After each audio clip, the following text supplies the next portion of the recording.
Yung ganito mechado naman, yung sobrang lambot, ganyan po. Ang sarap nito ka-low carbs. Namimiss ko na rin yung mga nagmamantika at malambot na meat. Sa una, imamarinate po natin yung ating pork. Lagyan lang natin ng kalamansi tsaka coco aminos. Ito po ay 1 kilo mahigit. Pang ilang araw kasi din namin to na meal.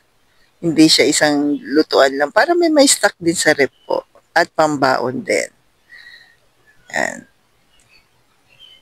So, mamarinate lang po natin sa coco aminos. Pwede kayo mag-add ng konting asin tsaka paminta kung gusto po niyo po. Nag-add po kasi ako nito pero hindi ko na napakita sa video. Then, hayaan lang natin ng mga 1 hour po. Then, start na po tayo po.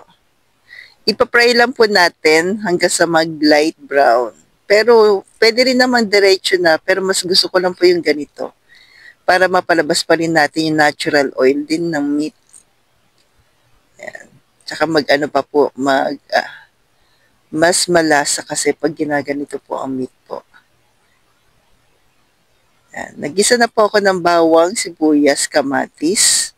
Tapos ibalik na po natin yung ating meat.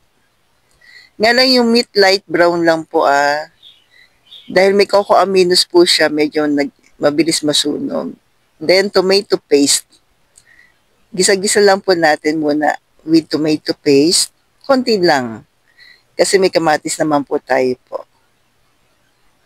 Then after nyan, ibalik na po natin yung pinaka-sabaw niya. O sabihin na natin, pinagbabaran. Tapos add na lang tayo ng water. Pakuluan po natin. Pero this time po dahil nagmamadali po tayo, binalik ko po, nilagay sa pressure cooker. Yan. Haluin lang muna natin, tapos takpan. Then, 30 minutes after mag-whistle, tsaka ko po, eto na, malambot na siya. Yan. Pag hindi maggamit na air fryer po ay mga 2 hours, 1.5 siguro. Tapos bell pepper po lang inad ko. Then, okay na po ito. Ang sarap nito ka low carbs. Tapos wala na tayong nilagay pa na ibang pampalasa. Asin lang. Yan. Kasi lumabas na yung sarap ng kamatis niya, yung lasa.